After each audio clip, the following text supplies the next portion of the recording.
నమస్తే.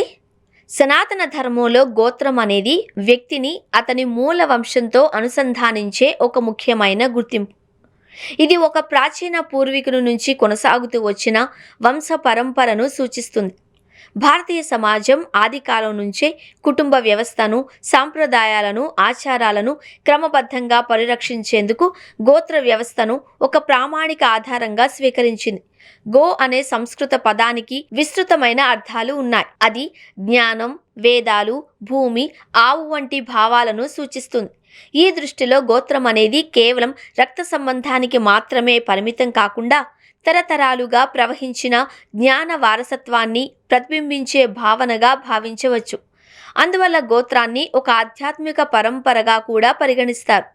వేదకాలంలో వశిష్ఠ, భరద్వాజ, అత్రి, విశ్వామిత్ర, గౌతమ, కశ్యప, జమదగ్ని వంటి సప్తర్షుల పేర్లతో ప్రధాన గోత్రాలు ఏర్పడ్డాయి.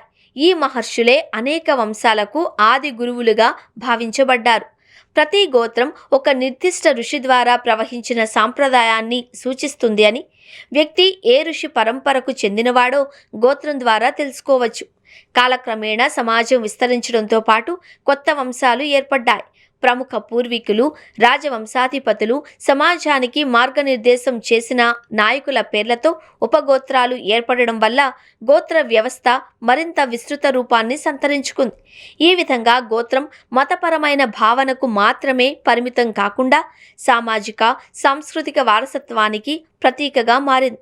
ఆచారాలలో గోత్రం యొక్క ప్రాధాన్యం. హిందూ సాంప్రదాయం జీవన విధానంలో గోత్రానికి విశేషమైన స్థానం ఉంది. వివాహాలలో ఒకే గోత్రానికి చెందిన వ్యక్తుల మధ్య సంబంధాన్ని నివారించాలి అనే ఆచారం సనాతన ధర్మంలో ప్రాచీన కాలం నుంచే ఉంది. ఇది వంశ పరంపరను సంరక్షించడానికి, సహజ సమతుల్యాన్ని కాపాడడానికి రూపొందించిన జ్ఞానపూరిత నియమంగా భావించబడుతుంది. అలాగే పూజా విధానాలు, శ్రాద్ధ కర్మలు, ఉపనయనాది సంస్కారాలలో గోత్రోచ్చారణ చేయడం ద్వారా పూర్వీకుల స్మరణ కొనసాగుతోంది. గోత్రం అనేది మన గతాన్ని గుర్తు చేసే ఒక బలమైన బంధం. అది పూర్వీకుల పట్ల గౌరవ భావాన్ని పెంపొందించి వంశ పరంపర పట్ల అవగాహనను కలిగిస్తుంది. ఆధునిక జీవన శైలిలోనూ తమ గోత్రాన్ని తెలుసుకోవాలి అనే ఆసక్తి పెరుగుతూ ఉండడంతో మన మూలాల పట్ల ఉన్న అంతర్గత అనుబంధాన్ని స్పష్టంగా సూచిస్తుంది.